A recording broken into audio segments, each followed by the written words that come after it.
struck 13 times. It was just after midnight when the call came in. Dispatch reported a disturbance at an old residence on the edge of town, nothing too unusual for this time of night, except for one detail. The caller hadn't spoken a single word, not a cry for help, not a whisper. Just heavy breathing, and then in the background, the unmistakable sound of a clock chiming. Once, twice, 3 times, all the way to 13. Before we begin, tell me, where are you listening from, and what time is it there? Officer Daniel Reeves had been on the force for nearly 2 decades. He'd seen his share of false alarms, domestic squabbles, and late-night pranks. But something about that recording made the hairs on the back of his neck stand up. 13 chimes. No clock he'd ever encountered struck 13. Not in real life. Not unless something was very, very wrong. The house sat at the end of a long, overgrown driveway, shrouded by oaks that hadn't been trimmed in years. Its windows were dark, the paint peeling like dead skin. A rusted mailbox leaned sideways, its letters long faded. No car in the driveway, no lights on inside. Just silence, thick, suffocating silence. Reeves stepped out of his cruiser, hand resting lightly on his belt.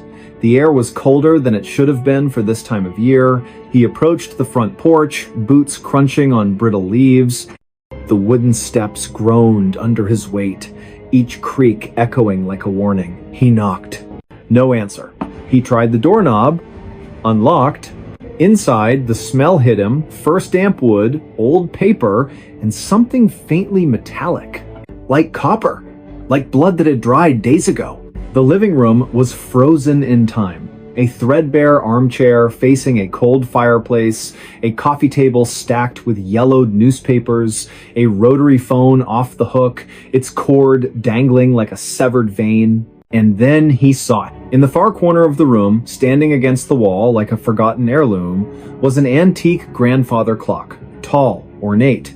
Its wood darkened with age, its face cracked but still legible. The hands were frozen at 12:59. Reeves frowned. If the clock had just chimed 13 times, why weren't the hands moving? He stepped closer. The floorboards didn't creak this time. It was as if the house itself was holding its breath. Then, without warning, the clock began to tick. Not the soft, rhythmic tick of a functioning timepiece. This was erratic, stuttering, like a heartbeat trying to restart after flatlining. Tick, tick, tick, pause, tick. Reeves reached for his radio. Dispatch, this is Unit 7. I'm inside the residence. No sign of the caller, but...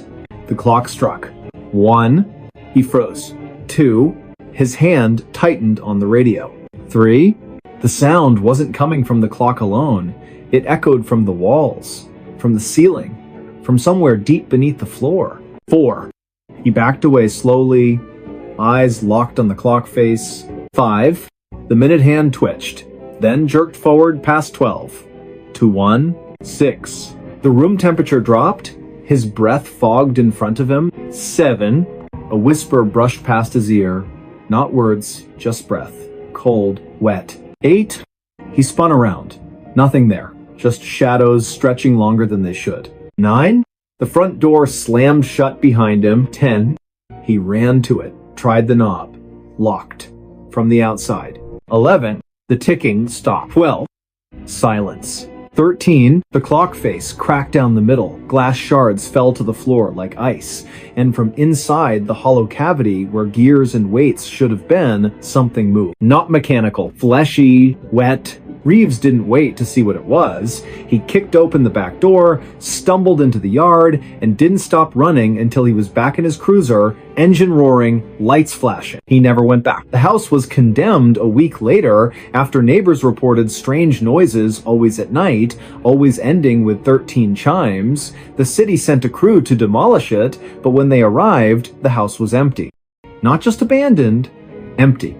No furniture, no walls, no floorboards, just a concrete foundation. And in the center of it all, the grandfather clock still ticking. They tried to remove it. Chains snapped, crowbars bent. The crane's engine died the moment the hook touched its frame. So they left it there. And every night, just after midnight, if you drive past that lot, if you roll your windows down and listen very, very carefully, you'll hear it. Tick, tick, tick. And then, clear as a bell.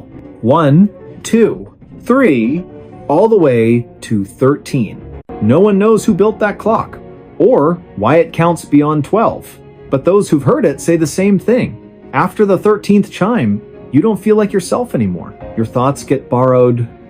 Your reflection lingers a second too long. And sometimes, in the dead of night, you wake up standing in front of that empty lot, staring at the clock, waiting for it to call your name. Dispatch logs still list the original call as unverified disturbance. But Reeves? He retired early, moved 3 states away, changed his number, still checks his locks twice before bed. Because last Tuesday, just after midnight, his own wall clock, brand new digital battery powered, chimed once. Then twice. He unplugged it. It chimed a 3rd time. He hasn't slept through the night since. And if you're listening to this right now, ask yourself, what time is it where you are? Because if it's just past 12, you might want to cover your ears. Stay safe out there. His name wasn't on list. It started with a clipboard. Not a dramatic object, not something you'd expect to send chills down your spine, just a standard issue, weathered clipboard with a frayed metal clip and pages of neatly printed names. Standard procedure for any official evacuation. Standard until it wasn't. The setting was a small coastal town, quiet, the kind of place where everyone knows your coffee order and your dog's name. The streets were lined with salt-bleached shingles and porch swings that creaked in the breeze. Tourists came in summer for the lighthouse and the fresh crab rolls, but locals stayed year-round, bound by generations of tides and tradition. But that night, the ocean wasn't calm. A storm was rolling in, not the usual summer squall, but something deeper, angrier. The kind that makes birds fall silent hours before it hits, that sends dogs whining into closets, and old fishermen muttering prayers under their breath. The barometric pressure dropped so fast, some people reported nosebleeds. Authorities issued a mandatory evacuation for the low-lying neighborhoods. Not a suggestion, not a warning, a direct order. Buses lined the main street, engines idling in the thickening humidity. Volunteers in bright vests guided families to safety, checking names off printed manifests. Everything seemed under control, organized, efficient, almost routine, except for one man. He stood near the back of the line, duffel bag slung over his shoulder, eyes scanning the crowd like he was searching for someone who never showed up. He wasn't panicking. Not exactly.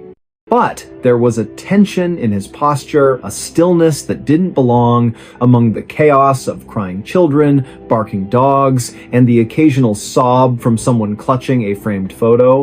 He wore a faded windbreaker, jeans, and boots caked with sand. Nothing unusual. Yet, people kept glancing at him, then looking away quickly, as if their eyes refused to settle on him for too long. When it was his turn, he stepped forward and gave his name to the volunteer holding the clipboard. The volunteer, a college student named Marcus, working community service hours after a minor traffic violation, frowned. He ran his finger down the list, then back up, then again, slower this time, squinting under the flickering emergency floodlight. "I'm sorry," Marcus said, voice low enough that only the two of them could hear. "But your name? It's not here." The man blinked. Once. Twice. "That can't be right. I live on Seaview Lane, number 42. Marcus checked again, flipping to the next page, then the previous one. All residents from Seaview Lane are accounted for. Evacuated an hour ago. Your name, it's just not on the list. A cold silence settled between them, even as the wind picked up around them, whipping papers and plastic bags into the air like startled ghosts. "I've lived there for 12 years, the man said, voice steady but tight, like a rope pulled to its limit. "I pay taxes. I get mail. I'm on the census. I'm times here asterisk." Marcus hesitated. He looked to his supervisor, a retired firefighter named Ellis, who'd been overseeing the operation from a folding chair under a pop-up tent. Ellis had a face carved by decades of smoke and salt, his left eyebrow permanently raised from an old burn scar. He approached slowly, boots crunching on gravel, and took the clipboard without a word. He scanned the list. His expression didn't change, but his knuckles whitened around the metal edge. "He's right," Ellis said finally, voice gravelly but calm. "You're not listed." The man's face went pale, not the pale of fear, but the grayish pallor of someone realizing the ground beneath them has vanished. "Then, who's been living in my house?" No one answered. Because the truth was, according to every official record, the utility company, the post office, the county assessor, even the local grocery store's delivery logs, number 42 Seaview Lane, had been vacant for over a decade. The previous owner, an elderly widow named Eleanor Voss, had passed away quietly in her sleep during a winter storm. No relatives claimed the property, the house sat empty, the power was shut off, the water disconnected, mail returned to sender with addressee deceased stamped in red, and yet, this man had keys. He showed them. A keychain with a worn-down fob from a hardware store that closed 5 years ago, a spare house key with grooves smoothed by years of use, even a garage remote that still blinked green when he pressed the button. He pulled out his driver's license address matched. His phone showed recent photos, the living room with his dog on the rug, sunlight streaming through lace curtains, the kitchen with coffee mugs drying on the counter, a half-eaten apple beside the sink, the backyard where he'd planted tomatoes just last spring, their vines already heavy with green fruit.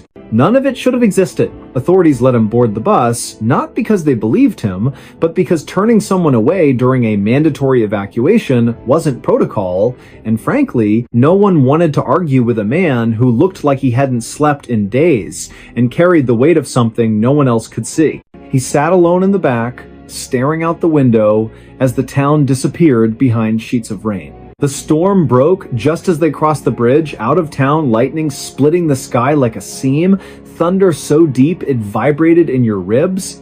He didn't flinch, just kept watching the rearview mirror as if expecting something to follow. The next morning, after the storm passed and the floodwaters began to recede, a team went to inspect Seaview Lane. Every house was intact, flooded in some cases, shingles torn off, porches washed away, but standing, except number 42. It was gone. Not destroyed, not collapsed. Asterisk. Gone asterisk, as if it had never been built. The lot was empty, overgrown grass, a single mailbox post leaning in the mud, but no foundation. No rubble? No sign a structure had ever occupied that space? Even the old oak tree that used to shade the front yard? Vanished.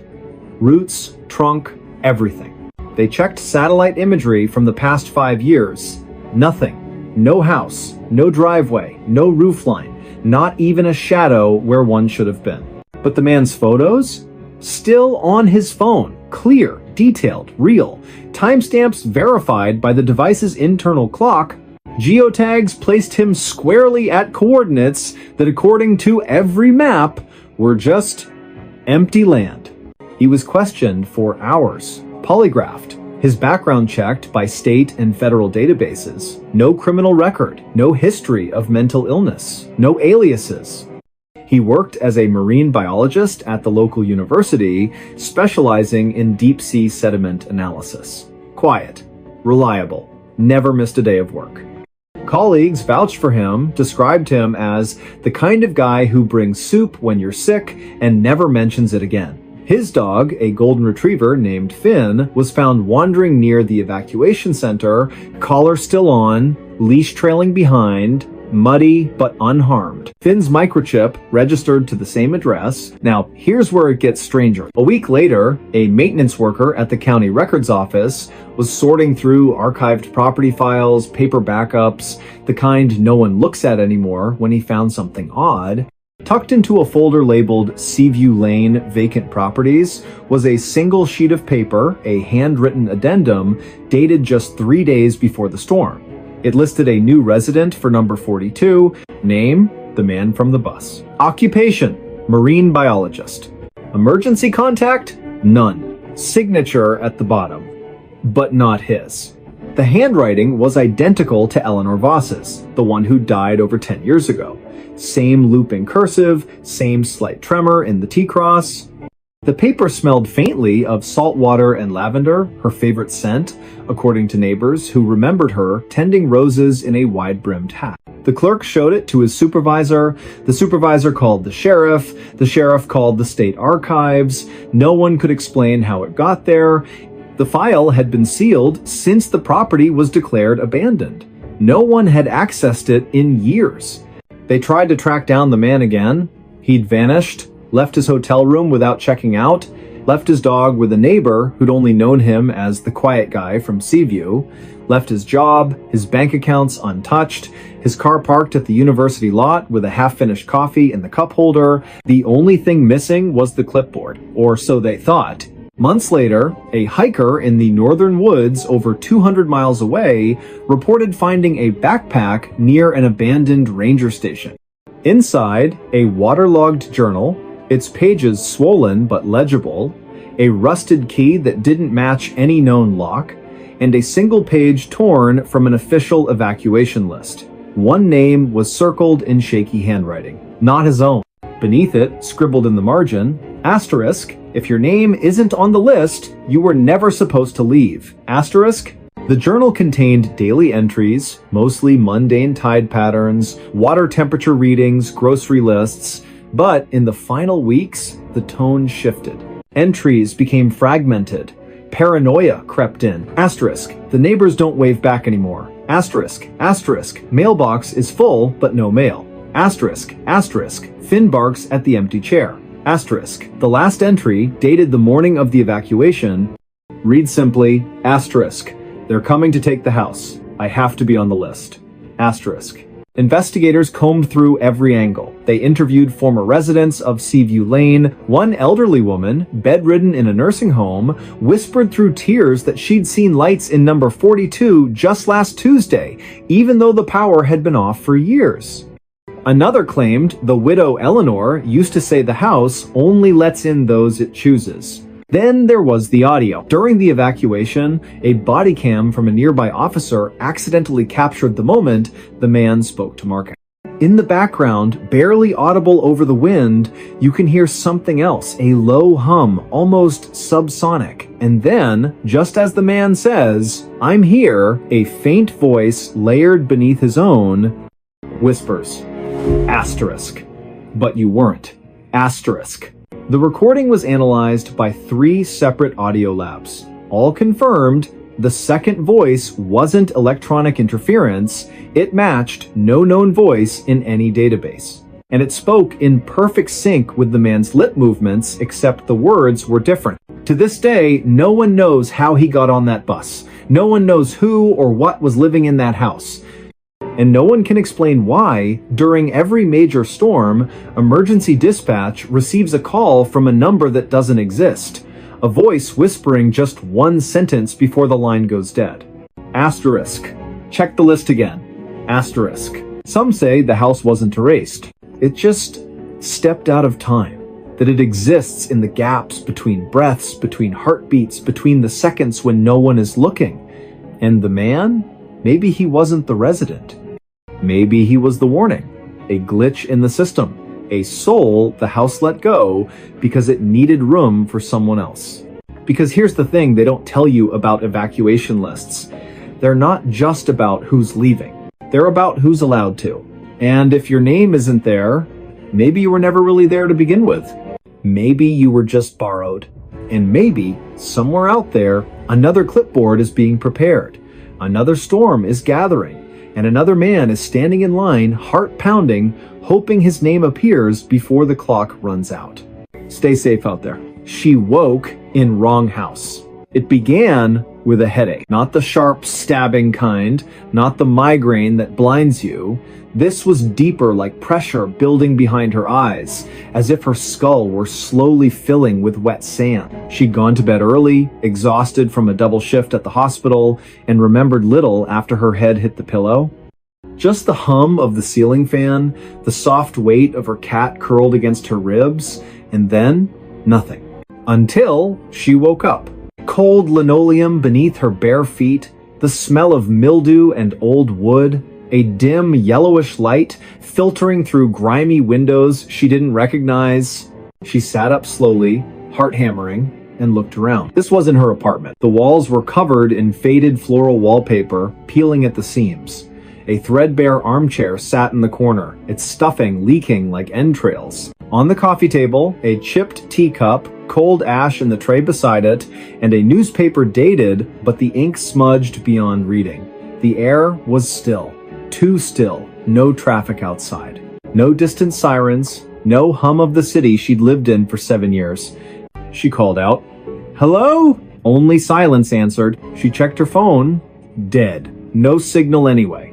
The charger wasn't hers, thick, old, with a 2-prong plug she hadn't seen since childhood. She tried the light switch, flickered once, then stayed on, casting long shadows that seemed to twitch at the edge of her vision. Panic rose, but she forced it down. She was a nurse, trained for emergencies, assess, adapt, survive. She moved to the front door, locked. Not with a deadbolt, just a simple turn knob lock, the kind you'd find in a house from decades ago. She twisted it, pulled. The door opened, not to a hallway, not to a street, to a forest. Thick, ancient trees pressed close, their branches knotted like arthritic fingers. Fog clung to the ground, swirling gently as if breathing. No path, no road. Just endless woods stretching into gray mist. She slammed the door shut. Back inside, she searched for clues. In the bedroom, a narrow bed with a crocheted blanket, a dresser with a cracked mirror, no photos, no personal items, just a single hairbrush on the nightstand with strands of dark hair that weren't hers. She was a redhead. In the kitchen, the refrigerator hummed weakly. Inside, a carton of milk well past its expiration, a half-eaten loaf of bread moldy at the edges, and a single jar of pickles, her favorite brand. The same one she always bought. That's when the nausea hit. Not from the smell, from the impossibility. How did her favorite pickles end up in a stranger's fridge in a house that shouldn't exist? She tried the back door, also unlocked. Same forest, same fog, same suffocating quiet. She sat on the porch steps, arms wrapped around herself, trying to think. Had she sleepwalked, been drugged, kidnapped, and left here as some cruel joke? But why leave the doors unlocked? Why stock the fridge with her food? Then she noticed something. The trees, they weren't moving. No wind, no rustling leaves, not even a bird call. The forest was frozen, like a photograph or a stage set. She stood, turned back to the house, and froze. The front door was closed. She hadn't shut it. Her breath caught. She approached slowly, hand outstretched. The knob was ice cold. She turned it. Inside, everything was the same, except the teacup was gone. In its place sat a fresh one, steam rising. She didn't touch it. She backed away, heart pounding like a trapped thing. This wasn't right. None of it was right. She needed help. She needed to get out. She walked into the forest. Not because she wanted to, because staying felt worse. The fog swallowed her within minutes. Trees loomed like silent sentinels. The ground was soft, spongy, as if it had never known a footprint before hers. She walked for what felt like hours, though her watch, still on her wrist, showed only 23 minutes had passed. Then she saw it. A house. Identical to the one she'd just left. Same peeling wallpaper, same crooked porch, same yellow light in the window. She ran to it, desperate. Maybe someone was inside. Maybe this was the real world. She burst through the door. The armchair was empty. The teacup sat on the table cold again. And on the floor, near the bed, lay her hospital ID badge. The one she'd worn to work the night before. Her name, her photo, her fingerprint smudge on the corner. She picked it up, hands shaking. Then she heard it. A soft creak from the hallway. Footsteps. Slow, deliberate, coming closer. She ducked into the closet, holding her breath. The footsteps stopped outside the bedroom door. Silence. Then, a whisper so quiet it might have been her imagination. Asterisk. You're not supposed to be here. Asterisk. Not angry, not threatening, just sad. Resigned. She waited. Minutes stretched. No movement, no sound. When she finally stepped out, the house was empty. But the back door was open. She ran. through the forest, past the second house, past a third she hadn't seen before. Each one identical, each one lit from within, each one with a steaming teacup on the table if she dared look inside. She didn't. She ran until her lungs burned and her legs gave out. When she woke again, she was in her own bed. Sunlight streamed through familiar blinds. Her cat purred on the pillow beside her. Her phone buzzed on the nightstand, missed calls from work, a text from her sister asking if she was okay. She laughed. A shaky, relieved sound. It was a dream, a stress-induced nightmare. That was all. She got up, showered, dressed, made coffee, checked the fridge pickles in the door, just where she left them. Everything was normal until she opened the closet. On the floor, tucked behind her winter boots, was a single teacup. Chipped, cold, stained with old lipstick. Not hers. She dropped it. It shattered. And that's when she noticed the smell. Faint at first, then stronger. Mildew. Old wood. Forest damp. It was coming from her sheets. From her hair. From inside her lungs. She called in sick, spent the day cleaning, washing everything, scrubbing the floors, throwing out the cup shards. But that night, as she lay in bed, she heard it. A soft creak from the hallway. Footsteps. Slow, deliberate, coming closer. She didn't move, didn't breathe. The doorknob turned, the door opened just enough to let in a sliver of darkness, and from the hallway, the same whisper. Asterisk, you left the door unlocked. Asterisk. She never slept in that apartment again. She moved across town, changed her number, avoided forests, stopped drinking tea. For months, nothing happened. Life returned to normal. She started to believe it was over. Then, last Tuesday, she woke up. Old linoleum beneath her feet, faded floral wallpaper, and on the coffee table, a fresh teacup. Steam rising. Her favorite pickles in the fridge.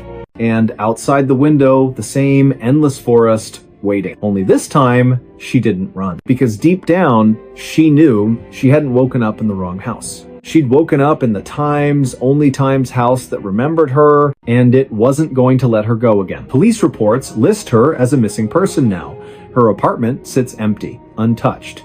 But neighbors say they sometimes see a light on late at night. And if you press your ear to the door, just after midnight, you can hear two voices, one tired, one calm, talking softly over tea. One asking to leave, the other always answering the same way, asterisk, but you're already home. Asterisk. Stay safe out there. The road ended in nowhere. It started with a wrong turn, not the kind you correct with a quick U-turn and a muttered curse. This was deeper, subtler. The kind that doesn't feel wrong until it's far too late to turn back. Trucker Marcus Bell had driven this stretch of highway more times than he could count. Route 87, cutting through the high desert plateau, was his regular run between the distribution hub and the regional warehouse near the state line. Flat, empty, predictable. Just the way he liked it. No traffic, no distractions, just the hum of diesel, the glow of the dashboard, and the open road stretching into the horizon like a promise. But that night, something was off. He'd left the depot at dusk, as usual, checked his load, confirmed his GPS, set the cruise control.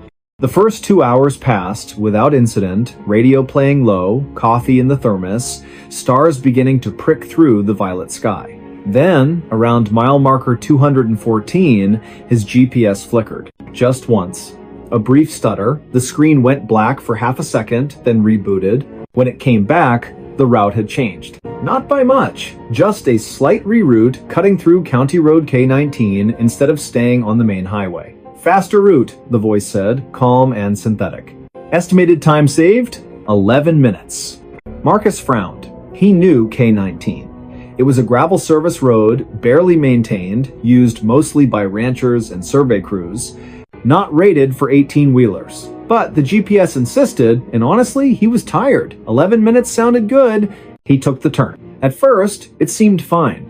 Gravel crunched under his tires, fence posts lined the road, spaced evenly, bleached white by the Sunday the moon was full, casting long silver shadows across the sagebrush. He rolled down his window, let the cool desert air rush in. Then the fence posts stopped. Not gradually, not fading into the distance. They just ended. One post, then nothing. As if someone had drawn a line in the sand and said, this far and no further. He slowed. The road kept going, still gravel, still straight, but the landscape changed. The sagebrush thinned. The ground grew smoother, almost paved, though it was still dirt. No tire tracks, no footprints. Nothing had passed this way in a long, long time. His radio crackled static, then silence. He tried switching stations. Nothing but white noise. He checked his phone. No signal, not even the faintest bar. He kept driving. What else could he do? Turn around on a narrow road in the dark? Risk getting stuck? He'd push forward, find the next junction, loop back. But the road didn't bend, didn't curve, didn't intersect with anything. Mile after mile, the same flat expanse stretched in every direction. No hills, no lights, no stars directly overhead, just a strange, milky haze that dimmed the constellations like a veil. Then his odometer stopped. Not malfunctioned, not frozen, it simply ceased to count. The number stayed fixed at 3,842.6 miles, no matter how far he drove. He tapped the dashboard, nothing. His watch, too, had stopped. Hands frozen at 1:17 a.m. He felt a cold prickle at the base of his skull. He pulled over, stepped out into the silence. Not the peaceful quiet of the desert. This was different, thicker, heavier, like sound itself had been swallowed. He shouted just to hear his own voice. No echo. He walked to the edge of the road, shined his flashlight into the brush. The beam didn't scatter. It just ended. About 20 feet out, the light vanished, as if hitting an invisible wall. He turned back to his truck, and that's when he saw it. The road behind him was gone. Not blocked, not washed out. Gone. Where his tire tracks should have been, there was only smooth, undisturbed earth flat, featureless, stretching back into the haze like a blank page. His truck sat alone on a ribbon of gravel that led forward, but had no past. Panic clawed at his throat, but he forced it down. He was a professional. He'd handled blowouts, brake failures, even a coyote running under his wheels. This was just disorientation. A trick of the light. Fatigue. He got back in, started the engine, and drove forward. Faster now. Desperate. The road stayed straight. The haze thickened. His headlights began to dim, not from battery drain, but as if the darkness was absorbing the light. Then, up ahead, something appeared. A sign. Weathered wood, no reflectors, hanging crooked on a single post. He slowed as he approached. It read, in peeling white paint, asterisk asterisk end of road, asterisk asterisk. Below it, hand scratched into the wood, someone had added, asterisk asterisk, turn back while you still can. Asterisk, asterisk. But there was nowhere to turn. He stopped the truck, sat there for a long time, engine idling, hands gripping the wheel. Then, against every instinct, he stepped out again, walked to the sign, touched it. The wood was cold, damp, and covered in tiny scratches, not from weather, but from fingernails. Dozens of them. Hundreds. He looked past the sign. The road didn't stop. It just faded. The gravel became dust. The dust became nothing. And beyond that, pure, empty white. Not fog, not mist, just absence. A void where the world had been erased. He took one step forward. The ground felt different. Softer. Like walking on memory. He took another. His boot sank slightly, as if the earth couldn't decide if it should hold him. He stopped, looked back at his truck. It was already farther away than it should have been. He turned around, and that's when he saw the footprints. Not his. Smaller, barefoot, leading from the void onto the road, toward his truck. His blood turned to ice. He ran. Not toward the void, not toward the footprints, just ran back to the cab, slammed the door, gunned the engine. He didn't look in the mirror. He drove, and drove, and drove, until the gravel gave way to asphalt. Until the stars returned. Until his GPS rebooted, chirping cheerfully, recalculating route.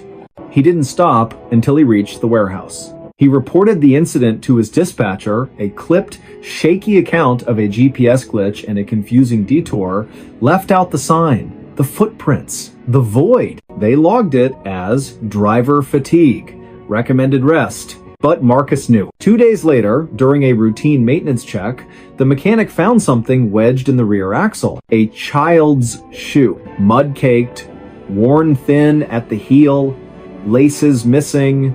Inside, still damp, was a folded piece of paper. On it, written in crayon, asterisk, asterisk, you left the door open, asterisk, asterisk. Marcus never drove Route 87 again. He quit trucking, moved inland, took a job stocking shelves at a grocery store, avoided maps, avoided roads that ran too straight.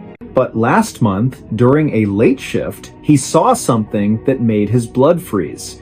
A delivery truck pulled into the loading dock, same make, same model as his old rig. The driver stepped out. Same build, same walk. But it wasn't him. The man glanced at Marcus, gave a small, knowing nod, then walked inside. Marcus followed. The man wasn't at the register, wasn't in the break room, wasn't anywhere. But on the floor near the back exit, fresh gravel and a single bare footprint leading out into the parking lot. Marcus called the police. They found nothing. But that night, as he lay in bed, he heard it. The low rumble of a diesel engine idling outside his apartment. He looked out the window. No truck, just an empty street. And at the end of it, where the pavement met the darkness, the faintest glow of taillight. Waiting, because the road doesn't end, it just finds you again. And this time, it won't let you leave. State troopers still list County Road K-19 as unmaintained but passable. Satellite images show it terminating at a dry wash, just like any other desert track. But locals, ranchers, surveyors, night shift workers know better. They say if you drive K-19 past midnight and your headlights start to dim, don't look ahead. Look behind you, because the road that ends in nowhere, it's already behind you, and it's closing fast. Stay safe out there. Voices came from empty chair. It began with a chair, not an antique, not a cursed heirloom, just an ordinary wooden dining chair, 4 legs, straight back, slightly wobbly on the left rear leg. The kind you'd find at any thrift store, garage sale, or inherited from a relative who didn't have much to leave behind. It sat in the corner of a modest living room in a rented bungalow on the outskirts of a town so small it didn't even have a stoplight. The house had been vacant for months before the new tenant moved in. He needed somewhere quiet, somewhere cheap, somewhere no one would ask questions. His name was Elias Reed, late 30s, quiet. Worked overnight security at a data storage facility 20 miles away. Preferred silence to small talk. Owned little, just a duffel bag of clothes, a secondhand laptop, and a coffee maker that hissed like an angry cat. He bought the chair for $8 at a flea market because his back hurt from sitting on the floor. He placed it near the window, facing the yard.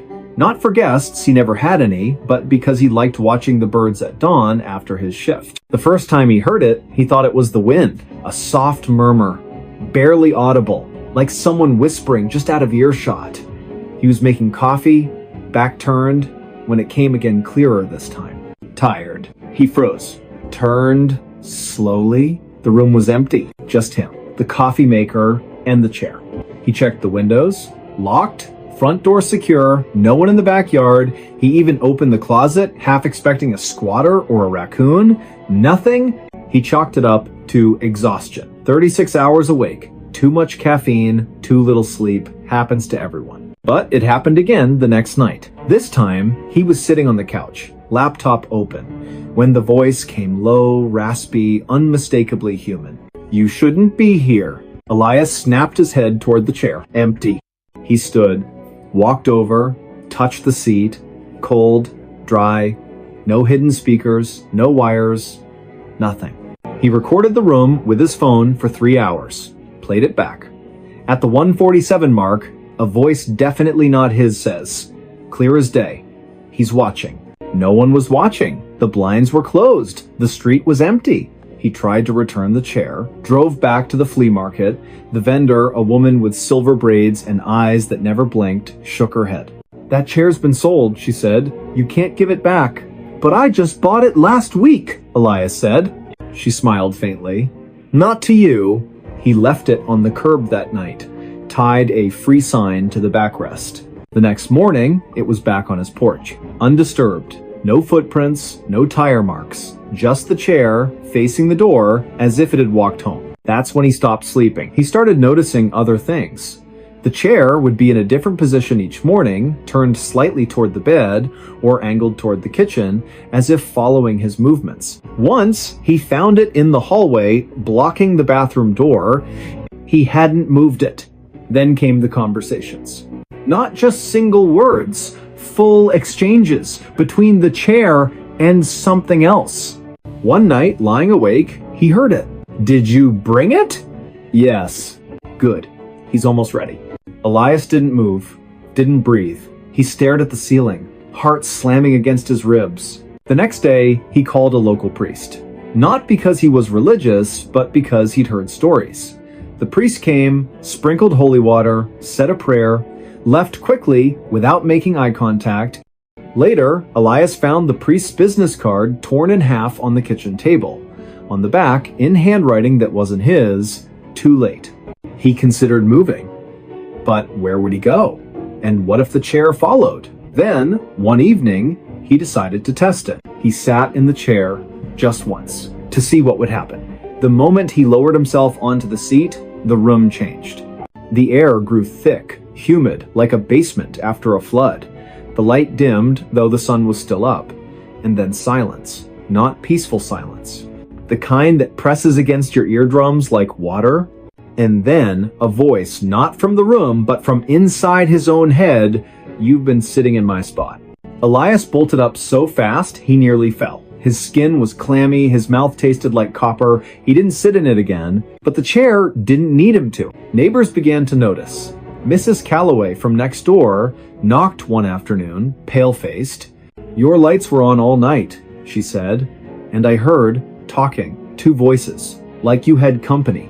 Elias shook his head. "I live alone." She stared at the window, at the chair. "Then who were you talking to?" He had no answer. The final incident happened on a Tuesday. Elias came home from work, exhausted, to find the front door unlocked. He always locked it. Always. He stepped inside, hand on his flashlight like a weapon. The chair was in the center of the room, facing the door, and on the seat, his security badge. The one he'd worn to work that night, the one he'd left clipped to his belt. He hadn't been home all day. He picked it up. The plastic was warm. Then the voice came, not a whisper, not a murmur, but a full sentence, spoken with calm certainty. "You don't need to go back." Elias backed out of the house, didn't pack, didn't call anyone, just got in his car and drove until the gas ran low. He never returned. The landlord found the house empty a week later. No note, no forwarding address, just the chair, still in the living room, and a single coffee cup on the table, half full, cold, but not stale, as if it had been poured that morning. The landlord threw the chair away, hauled it to the dump himself, but 2 days later, it was back on the porch. He burned it, built a small fire in the backyard, doused it in lighter fluid, watched the wood blacken and curl. The flames hissed, the legs cracked. For a moment, he thought he heard a sigh, but it might have been the wind. He buried the ashes. A month passed, no incidents. He rented the house to a young couple. They moved in on a Saturday. By Sunday night, they were gone. Left everything, clothes, dishes, even their cat. The only thing missing, the dining set they'd brought with them. In its place, in the exact center of the room, sat a wooden chair. 4 legs, straight back, slightly wobbly on the left rear leg, and on the seat, a child's drawing crayon on lined paper, a house, a tree, 2 stick figures holding hands, and in the corner, a third figure sitting in a chair facing away. Beneath it, written in shaky letters, asterisk asterisk, he's still here, asterisk asterisk. Police reports list Elias Reed as a missing person. No evidence of foul play, no financial distress, no known enemies. His car was found abandoned near a state park, keys in the ignition, engine cold. His phone last pinged near the county line, but the tower data was corrupted, unreadable. But dispatch logs tell a different story. 3 nights after he vanished, at exactly 2:18 a.m., a call came in from his home number. No one spoke, just breathing. And in the background, 2 voices. One tired, one calm. Arguing over who gets to sit down, locals avoid that house now. The porch sags, the paint peels, but every full moon, if you drive past and glance through the front window, you'll see it. The chair, always facing the road, always empty. But if you stop your car, roll down your window, and listen very, very carefully, you'll hear it. A whisper. Soft, patient, inviting. Go ahead, it says. Take a seat. And if you do, you might never get up again. Because some chairs aren't meant for the living. They're waiting for someone to fill the silence. Stay safe out there. He found her diary yesterday.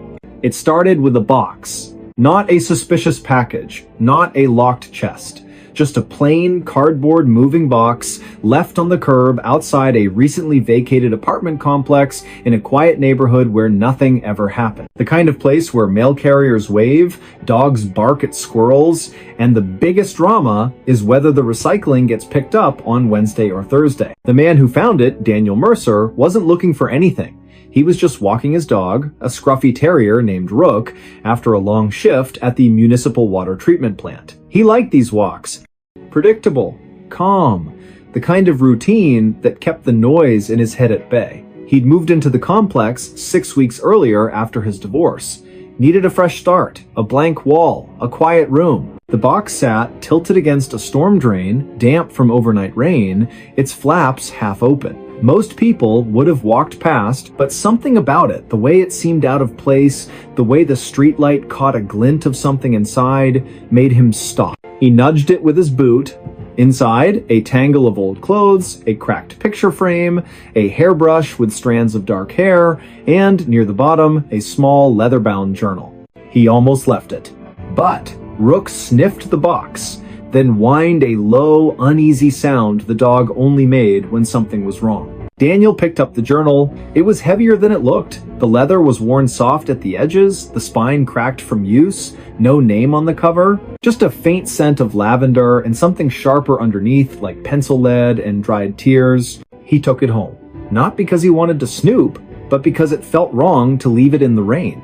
He told himself he'd turn it in to the leasing office in the morning. That was all. But that night, unable to sleep, he opened it. The first page was dated simply asterisk, day 1, asterisk, no year, no month, just day 1. The handwriting was neat at first, almost clinical, but grew increasingly frantic as the entries went on. The early pages described ordinary things, grocery lists, weather observations, a neighbor's cat that kept stealing her socks. But then, around day 23, the tone shifted. Asterisk. He's watching me again. Not from the street, from inside the walls. I hear him breathing when the house is quiet. I check the vents. Nothing. But I know he's there. Asterisk. Daniel frowned. Probably just someone's private thoughts. Maybe the previous tenant had mental health struggles. He should stop reading. But he didn't. Asterisk. Day 31. I stopped locking the doors. It doesn't matter. He doesn't use doors. He just appears. Last night, I woke up and he was standing at the foot of my bed. Didn't say anything, just stared. When I turned on the light, he was gone.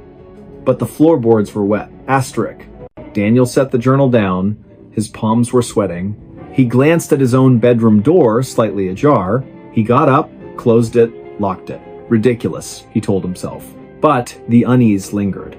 He kept reading. Asterisk, day 44, I found footprints in the hallway this morning. Bare feet. Too large to be mine. They started at the bathroom and ended in the middle of the living room. Like he walked out of the shower and vanished. Asterisk, asterisk, day 52, I stopped answering the phone. It rings. Once. Always once. Then stops. Caller ID says unknown. But when I pick up, I hear my own voice whispering things I never said. Asterisk. Asterisk, day 60, I know what he wants. He doesn't want me dead. He wants me to see him, to acknowledge him, But if I do, I'll never be alone again. Asterisk. Daniel's hands were shaking now. He flipped to the last entry. It was written in jagged, hurried strokes, ink smeared as if written with a trembling hand or in the dark. Asterisk. He's here, right now. I can feel him behind me. I won't turn around. If I turn around, he wins. But I have to write this down so someone knows. My name is Asterisk. The sentence ended mid-word. The rest of the page was blank. Daniel closed the journal slowly. His apartment felt colder than usual. The hum of the refrigerator sounded louder. Too loud, like it was covering something up. He stood, walked to the window, peered out. The street was empty. Streetlights cast long, still shadows. Nothing moved. He went to bed, but he left the light on. The next morning, he called the leasing office, asked if they knew who'd lived in Unit 3B, the apartment directly above his. The manager checked the records. No one's lived in 3B for over a year, she said. Plumbing issues, water damage. It's been sealed off. Daniel frowned. Then who left the box on the curb? Silence on the line. I don't know, she finally said. But no one's been in or out of that unit. The door's padlocked from the outside. He hung up, went back to the journal, flipped through it again, looking for clues, addresses, phone numbers, anything.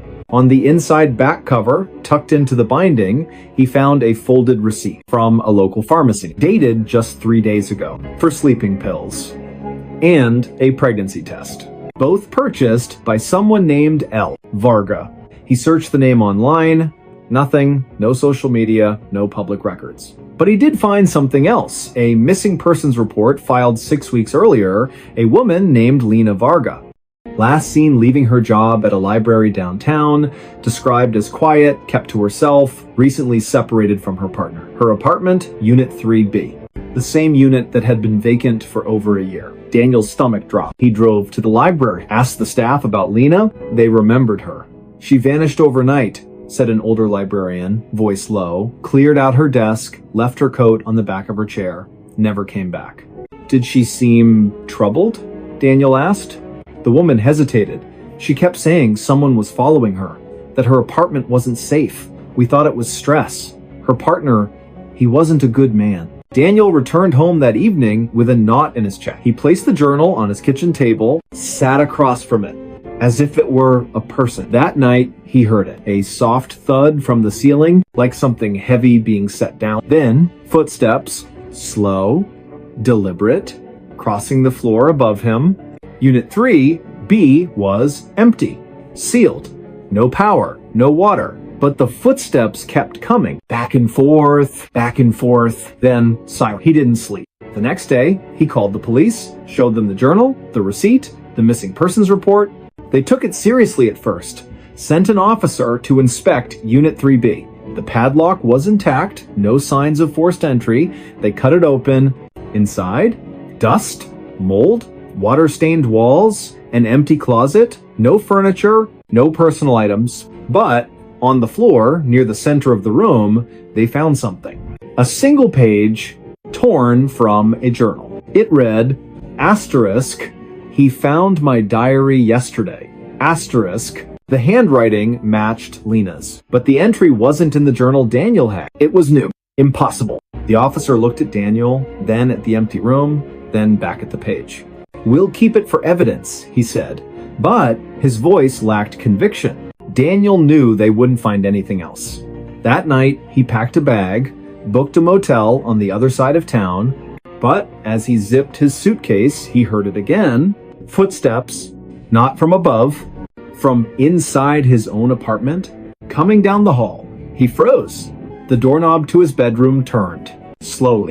He backed into the corner, heart pounding. The door opened. No one there, just the journal lying on his bed. Open to a new page, one he hadn't seen before. In fresh ink, still slightly damp, it read, asterisk, now he knows my name. Asterisk. Daniel ran, left everything behind. He didn't stop until he crossed the state line, changed his number, shaved his beard, took a job under a different name at a remote gas station, avoided cities, avoided apartments, slept with the lights on.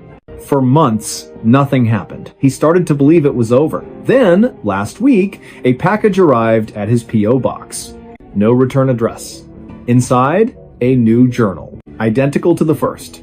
The first page read, asterisk, day 1, asterisk, and beneath it, in handwriting that was starting to look familiar, asterisks, he's watching me again, asterisks. Police have no record of Lena Varga's body ever being found. Her case remains open, though interest has faded. The apartment complex sealed Unit 3B permanently, boarded the windows, posted condemned signs, but maintenance workers say that on quiet nights, if you stand in the courtyard and look up at the third floor window, you'll see a light flicker on. And if you listen closely, you'll hear 2 voices, one whispering, one writing. Because some stories don't end when the diary closes. They just wait for someone new to open it. And once you do, you become part of the pages. Stay safe out there. The dog wouldn't stop barking. It started with a dog, not a stray, not a neighborhood nuisance. A German Shepherd named Coda, 8 years old, retired K9 from the county sheriff's department, adopted by a quiet man named Raylan Briggs after a career-ending injury during a suspect pursuit. Raylan lived alone in a single-story ranch house at the edge of a pine forest, 20 miles from the nearest town. He liked the silence, needed it, after years as a combat medic overseas. Coda was his shadow, loyal, calm, trained to detect threats before they happened, which is why, when Coda started barking at nothing, Raylan knew something was wrong. It began on a Tuesday night, just after midnight. Raylan was reading in his armchair, lamp casting a warm pool of light, rain tapping softly on the roof.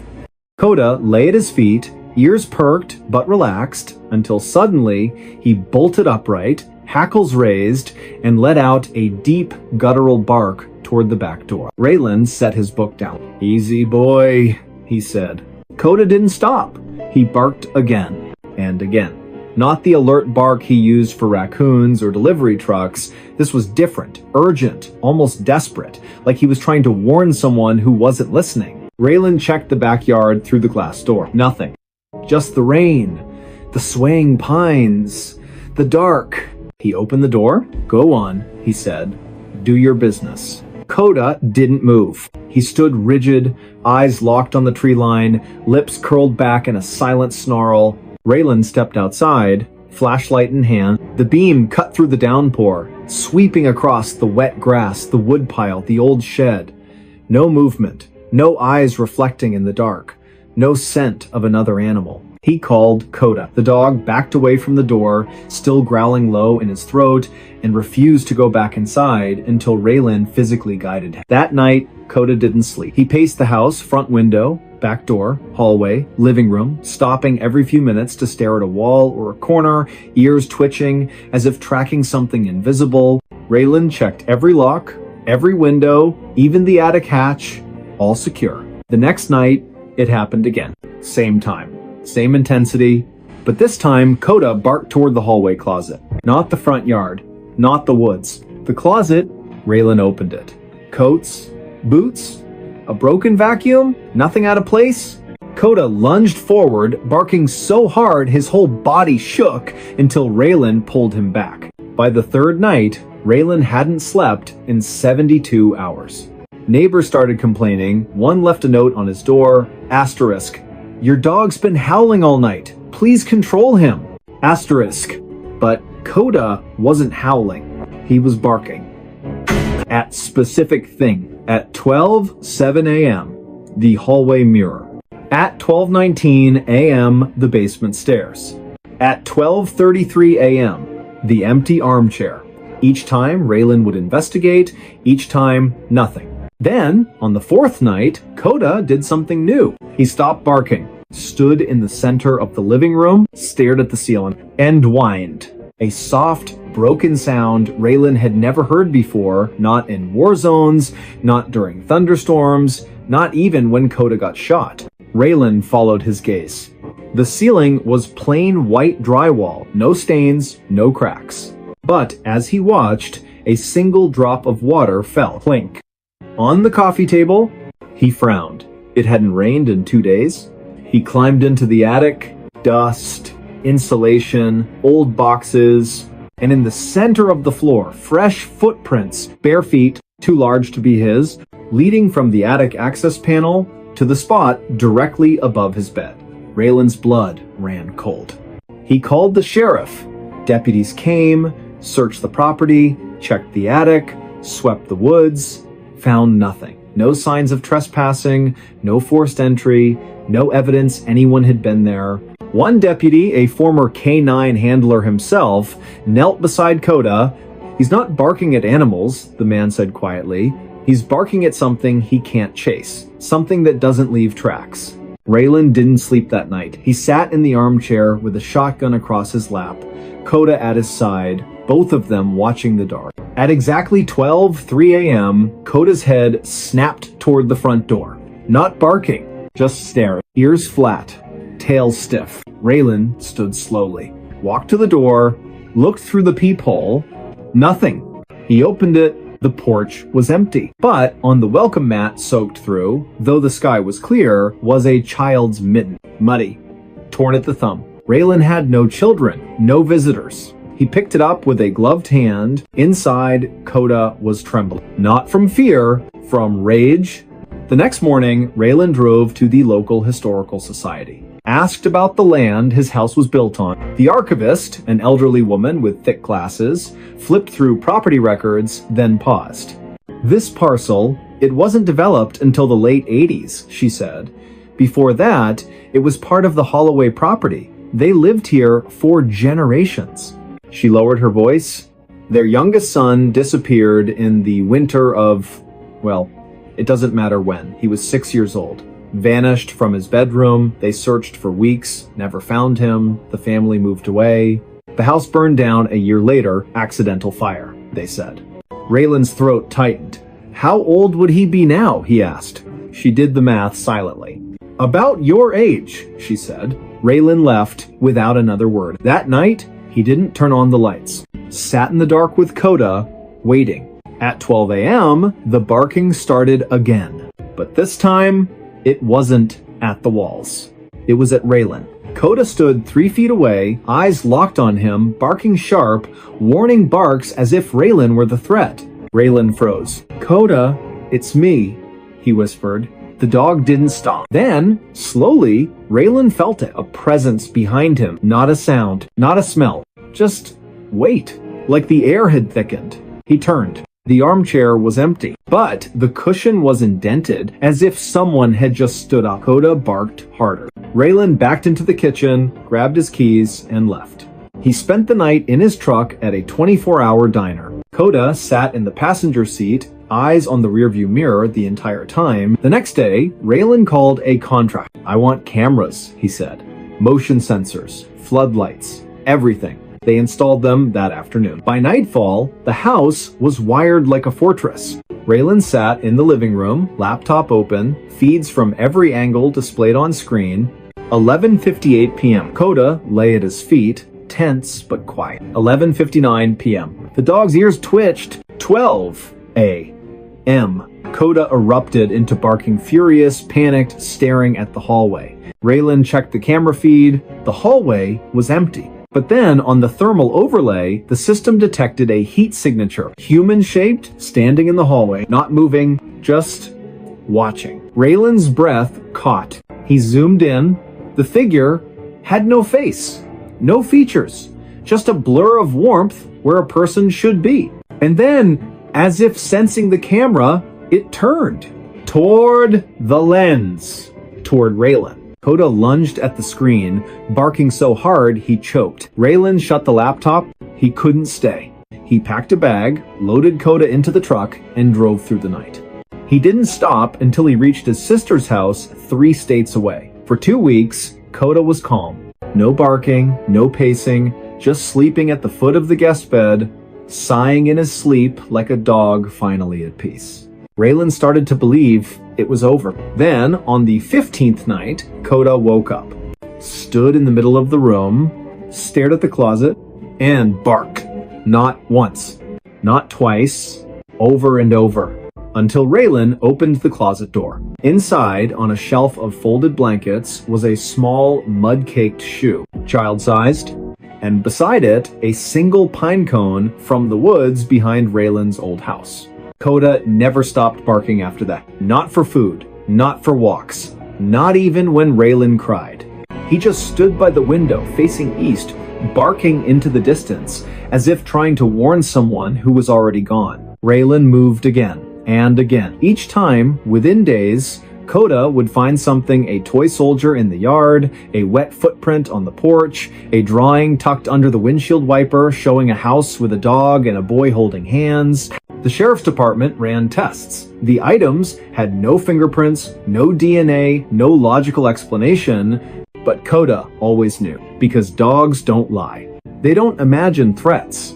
They sense what's real even when it shouldn't be. Raylan eventually stopped running. He returned to the house, not because he wanted to, but because Coda refused to leave the driveway, sat there for 3 days, barking at the front door, until Raylan finally opened it. Inside, everything was as they'd left it. Dust on the tables, mail piled up, and in the center of the living room, the armchair facing the door. Waiting, Raylan sat in it. Coda lay at his feet. And for the first time in months, the dog was silent, because he wasn't warning anyone. He was guarding. Neighbors say the lights are on every night now, and if you drive past after midnight, you'll see 2 figures in the window. 1 man, 1 dog, watching the tree line, waiting, because whatever came that first night, it never left. It just learned to be quiet. But Coda still hears it, and he won't stop barking until it's gone for good, or until no one is left to hear him. Stay safe out there. Footprints led back to me. It started with mud. Not the kind you track in after gardening or a rainy walk. This was thick, black, and glistening like wet tar mixed with something organic, something that shouldn't cling to concrete the way it did. It appeared on the back porch of a small, isolated cabin nestled deep in the pine barrens of northern county land. The cabin had no neighbors for miles. No streetlights, no cell service, just trees, silence, and the occasional cry of a distant owl. The man who lived there, Elias Crow, was a cartographer by trade, though he hadn't taken a job in over a year. He'd come here to map nothing, to disappear.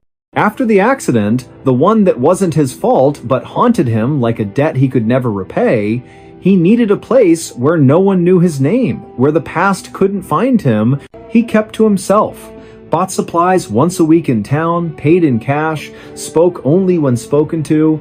The locals called him the quiet one. They didn't pry. That's how things worked out here. But on a cold, damp morning, just after dawn, he stepped outside to fetch firewood and saw them. Footprints leading from the tree line straight to his back door. Not deer, not coyote, human. Bare feet, each print deep, as if the person had been carrying something heavy or running. Elias frowned.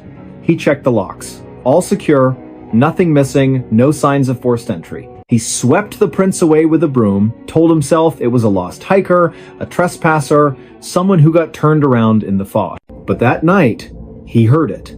A soft crunch on the gravel path, like someone walking slowly, deliberately. He grabbed his flashlight, stepped onto the porch. Nothing, just the wind in the pines. He scanned the ground, and there they were again, fresh prints leading from the woods to his door. And then, impossibly continuing inside, he hadn't opened the door. He checked the windows. Locked. The cabin was sealed tight, yet the trail didn't stop at the threshold. It went through. As if the person had walked straight through the wood. Elias didn't sleep that night. The next morning, he followed the prints back into the woods. They were clear, deep impressions in the damp earth, spaced evenly, purposeful. He walked for nearly a mile deeper into the forest than he'd ever gone, until the trees grew so thick the sunlight barely touched the ground. And then the trail ended, not at a campsite, not at a road. It ended at a tree. An old cedar, its bark scarred with deep grooves. And carved into the wood, in jagged, hurried letters, asterisk, asterisk, you left me. Asterisk, asterisk. Elias's breath caught. He didn't recognize the writing, but the words felt like a punch to the gut. He turned to leave and froze. because behind him, leading back the way he'd come, were new footprints. His own. But he hadn't walked back yet. He was still standing at the tree. He looked down at his boots. Dry, clean, but the prints on the ground? Wet, muddy, fresh. And they led back to the cabin. Back to him. He ran. Not because he was afraid of the woods, but because the trail wasn't just following him, it was anticipating him. That evening, he set up motion-activated trail cameras around the property, placed gravel under the windows, even sprinkled flour on the porch just to see. At 2:17 a.m., the camera triggered. The footage showed nothing at first, just swaying branches, mist curling over the ground. Then, slowly, footprints began to appear in the flour. One, then another, no body, no shadow, just bare feet materializing out of thin air, stepping toward the door. The camera captured the sound too, a wet, squelching step, then silence, then another step. Elias watched it 3 times. On the 4th viewing, he noticed something. The footprints weren't just appearing. They were erasing times themselves behind as they moved forward, like time itself was folding. He called the county sheriff. 2 deputies came out the next day, listened to his story, watched the footage, checked the tree, found nothing unusual. Stress, one said gently. Isolation does things to the mind. Elias didn't argue, but that night, he stayed awake with a shotgun across his lap. At exactly 2:17 a.m., the floorboards creaked. Not from outside. From inside the cabin, he turned on the light. On the wooden floor between the bed and the door were wet footprints, leading from the hallway to the foot of his bed, and then, as he watched, they began to fade. Not dry up. Fade. Like they were being pulled backward through time. He followed them with his eyes to the door. It was locked, but the trail didn't stop there. It continued through the wall, into the hallway, into the living room, and out the front door. He ran outside. The prints led into the woods. He followed them again. This time, they didn't end at the cedar. They ended at a shallow depression in the earth, overgrown, hidden by ferns. He brushed the leaves aside. Beneath them, a rusted metal tag, dog tag, name partially worn away, but the last 3 letters were clear. Asterisk, asterisk, O. Asterisk, asterisk, his last name, his own. He dropped it like it burned, because he'd never owned a dog, never served in the military, never worn a tag, but the accident, the one he never spoke of, involved a vehicle. A rainy night, a sharp curve, and a passenger who didn't make it. A passenger whose name started with J, whose last name was also Crow. His younger brother, they never found the body. Just the car, upside down in the ravine, driver's seat empty, passenger side caved in. Elias had walked away with a concussion, broken ribs, and a silence he'd carried ever since. He'd told investigators he blacked out, that he woke up alone, that he didn't know what happened to his brother. But now, standing in the woods, mud on his boots, tag in his hand, he remembered. He remembered opening the passenger door. He remembered pulling his brother out. He remembered carrying him barefoot, bleeding into the trees, because he was still breathing. And Elias, in his panic, in his guilt, in his desperate hope, had left him there to go get help. But he never came back. He couldn't face it, so he ran and buried the truth. But the truth didn't stay buried. The next morning, Elias packed a shovel, went back to the depression, dug. 6 inches down, he hit something soft. Not bone, clothing. A jacket, rotted but intact. And inside the pocket, a folded map. His own work. A hand-drawn trail through these very woods, with a single X marked near the cedar tree, and beside it, in his brother's handwriting, asterisk, asterisk. I waited. Asterisk, asterisk. Elias fell to his knees. That night, he didn't lock the doors. He sat on the porch, Coda, the stray dog that had shown up weeks ago, and never left lying at his feet. At 2:17 a.m., the footsteps came. But this time, Elias didn't flinch. He watched as the prints appeared on the gravel, leading from the woods to the porch to the chair beside him, the air grew cold. Coda didn't bark, just lifted his head and whined softly. Elias looked to his right. The chair was empty, but the cushion sank slightly, as if someone had just sat down. He didn't speak, didn't cry, just reached into his coat and placed the dog tag on the armrest. "Stay," he whispered. And for the first time in years, the footprints didn't lead away. They stayed right beside him. The next day, Elias reported his brother's remains to the authorities. They exhumed the site, confirmed identity through dental records, closed the case as accidental death with delayed recovery. The X plays the pass of the do that Riauer but the deputies noticed something odd. The footprints around the cabin, they never found any. Not on camera, not in soil samples, not in any official record. Yet Elias's boots were always muddy, and every morning, without fail, a fresh set of bare footprints led from the tree line to the porch and stopped at the empty chair. Neighbors say Elias still lives in the cabin. He's quieter than ever. But if you pass by at dawn, you'll see two figures on the porch. One man, one shadow, sitting in silence. Because some paths don't lead away from the past. They lead you back to it. And sometimes the footprints aren't chasing you. They're waiting for you to catch up. Stay safe out there. No one entered the room. It started with a locked door. Not a vault, not a high-security chamber, just a standard hotel room, room 314, at a modest roadside inn off Highway 9, the kind of place truckers and traveling salesmen use for a few hours of sleep between shifts. The building was old but clean, with thin walls, humming fluorescent lights, and a front desk clerk who barely looked up from his crossword puzzle. The guest who checked in that evening gave his name as Marcus Vale, paid cash, asked for a room on the third floor, away from the elevator. He carried a single duffel bag, wore a faded windbreaker, and spoke with the quiet exhaustion of someone who'd been driving for days. The clerk didn't think much of him, just another face in a long line of transient souls. Marcus took the key actual metal, not a card, and went upstairs without a word. He locked the door from the inside, not just the latch, the deadbolt too. Then he pushed a heavy wooden chair under the knob, the way people do in movies, the way he'd done every night since it began. He didn't turn on the light, just sat on the edge of the bed, back straight, eyes fixed on the door.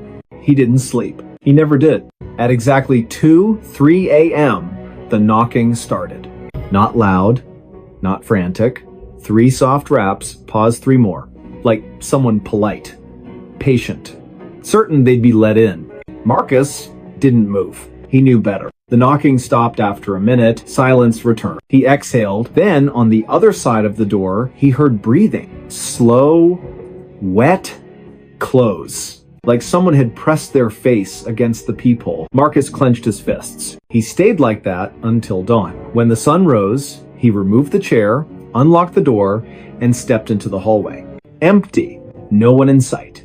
He went downstairs, returned the key, and left without breakfast. The clerk barely noticed. But later that day, during routine cleaning, the housekeeper found something strange. The room was immaculate, bed made, trash empty, towels unused, but on the floor, directly in front of the door, was a single set of footprints, muddy, bare feet, leading right up to the threshold, and stopping, as if whoever made them had simply vanished. She reported it to the manager. They checked the security footage from the third floor hallway. Clear as day, Marcus Vale entered room 314 at 8:47 p.m. No one else approached the door all night. No staff, no guests, no shadows. At 6:12 a.m., Marcus exited alone. But the camera showed something else. At 2:04 a.m., the door handle moved just slightly, as if someone inside had tried to open it. But Marcus never touched it, and no one came from outside. The manager reviewed the footage 3 times. Each time, the same result. No one entered the room. Yet, the footprints were real. The housekeeper swore on her life she hadn't tracked mud in. They deep cleaned the carpet. 2 nights later, another guest stayed in 314. A retired school teacher named Helen Price, she locked her door, as she always did. At 3 a.m., she heard the knocking. 3 raps, pause, 3 more. She called the front desk. "Someone's at my door," she said, voice trembling. The clerk checked the monitor. "No one's there, ma'am." She looked through the peephole. Nothing. But when she opened the door an hour later to get ice, she found it. Footprints, same as before, muddy, bare, ending at her threshold. She left that night. Never came back.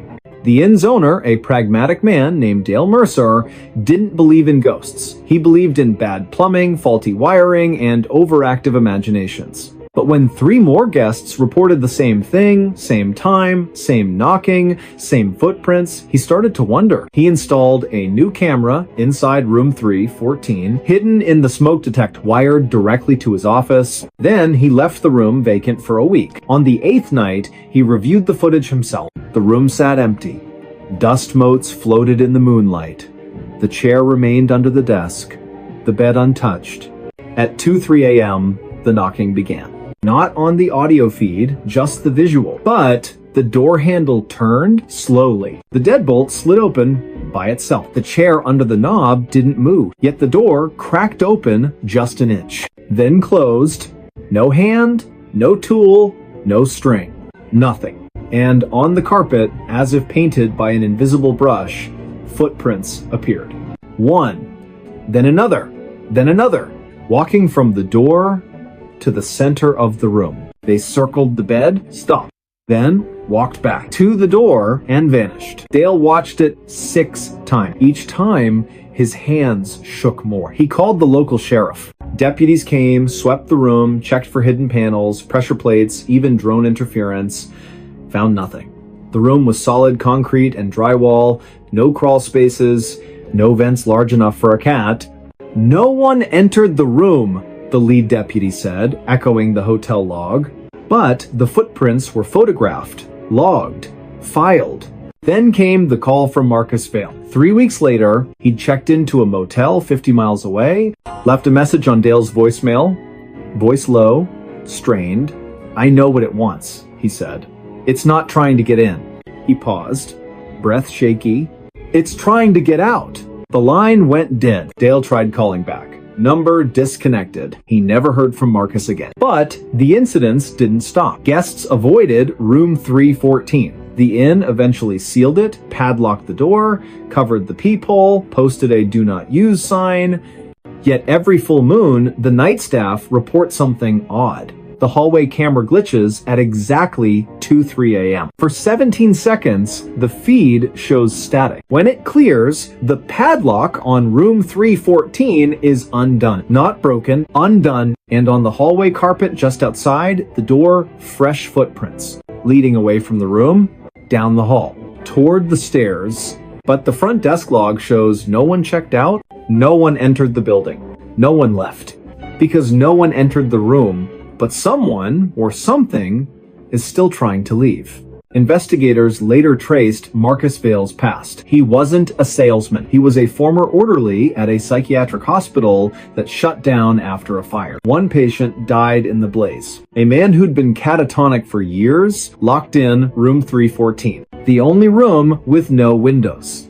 The only room with a chair bolted to the floor. The only room where, during the evacuation, staff swore they heard knocking. From the inside, after everyone was out, after the doors were sealed, after the fire started, they never found his body. Just a pair of bare footprints in the ash, leading from the bed to the door, and stopping, because the door was locked from the outside. Now, if you drive past that old inn, its sign faded, its windows dark, you might see a light flicker in room 314. And if you listen closely, just after 2 a.m., you'll hear it. 3 soft knocks, pause. 3 more, not asking to come in, asking to be let out, but no one's there to open the door. Because no one entered the room, and no one ever will. Stay safe out there. The photo had extra person. It started with a photograph. Not an old yellowed portrait tucked in a dusty attic, not a blurry image from a ghost tour or a cheap Halloween prop. This was real. digital, taken on a crisp Saturday afternoon during a weekend hiking trip deep in the Cascade foothills, just 3 friends, a trail map, and the kind of silence that only exists when you're miles from the nearest road. No cell service, no agenda, just boots on dirt, the smell of pine resin in the air, and the kind of easy laughter that only comes when you've known someone since you were kids. Lena Chen had planned the trip. She'd needed it. Work had been relentless, endless Zoom calls, deadlines that bled into weekends, a life measured in notifications and unread emails. She wanted to disappear for a couple of days, just reset. Marcus and Eli agreed without hesitation. They'd been inseparable since middle school, the kind of friendship that didn't need words to survive. They met at the trailhead just after sunrise, thermoses full, packs strapped tight, and vanished into the trees. The hike was uneventful. A few wrong turns, a shared bag of trail mix, Marcus nearly twisting his ankle on a root, but nothing out of the ordinary. By early afternoon, they reached a rocky overlook, the kind of spot that makes you stop and just breathe. The valley stretched below them, mist curling through the trees like smoke, sunlight breaking through the canopy in golden shafts. Lena pulled out her phone. "Come on, you two smile for once," she called, balancing on a flat stone. Marcus groaned, but turned, throwing an arm around Eli's shoulders. Eli rolled his eyes, but grinned anyway. They struck their usual pose, the one they'd done since high school graduation, since road trips and late-night diner runs and hospital waiting rooms. Lena snapped the photo. One shot. Perfect lighting. No need for a second. That night, back at the rented cabin, wood stove crackling, rain tapping the roof, Lena uploaded the day's photos to her laptop while the guys played cards at the kitchen table. She scrolled through them absently, Marcus tripping, Eli mimicking a squirrel, a blurry shot of a hawk overhead. Then she reached the group photo. She froze. Her finger hovered over the track. Behind them, in the shadowed tree line, just to the left of Eli's shoulder, stood a fourth figure. Tall, thin, dressed in dark, nondescript clothing that seemed to absorb the light rather than reflect it, not blurred, not a trick of motion, fully in focus, as if they'd been standing there, posing. Lena's stomach dropped. She zoomed in. The figure's hands hung at their sides, head tilted slightly, not looking at the camera, looking at times her asterisk. "Guys," she said, voice low. They looked up. She turned the screen. Marcus leaned in. "What the hell?" Eli squinted. "Is that a hiker?" "No one was on that trail," Lena said. "We didn't see a single person all day." They checked the metadata, timestamp 2:14 p.m. GPS coordinates matched the overlook exactly. No filters, no editing. The photo was raw, straight from her phone's camera roll. "It's gotta be a double exposure," Marcus insisted. "Or lens flare." But Lena knew better. She'd been facing that exact patch of woods for nearly a full minute before taking the shot. She would have seen someone. She would have felt someone. They deleted the photo, went to bed, but the next morning, Lena opened her cloud backup just to confirm it was gone. It was there. And the figure was clearer, not because the image had changed, but because the shadows had shifted. Now, the face was partially visible, pale, gaunt, eyes wide open, staring directly into the lens. She didn't tell the guys. Instead, she ran a reverse image search. Nothing. Posted it anonymously to a well-known paranormal forum under the title asterisk. "Hiking photo, anyone seen this before?" Asterisk. Within hours, replies flooded in. Most were jokes. "Your new hiking buddy. Ghost tour guide. That's just Dave. He's always photobombing." But one message stood out. Sent from an account with no profile, no history, no IP trace. It read, asterisk. "That's not a person. That's a placeholder, and it's still looking for you." Asterisk. Lena deleted the post, blocked the account, told herself it was nonsense. That night, she woke to a sound. A soft tap on her bedroom window. She lived on the second floor of a quiet apartment complex. No trees nearby, no fire escape. She pulled back the curtain. Nothing. But on the glass, fogged slightly from the cool night air, was a handprint. Small, delicate, not hers. And below it, written in the condensation, Asterisk, asterisk. I was in the photo too. Asterisk. She packed a bag before dawn, stayed with a cousin across town, changed her number, avoided mirrors, avoided group photos, avoided forests. For 3 weeks, nothing happened. Then, during a team lunch at work, someone took a picture of the office crew outside the building, just a casual shot for the company newsletter. Lena wasn't in it. She'd stepped away to take a call. But when the photo was shared in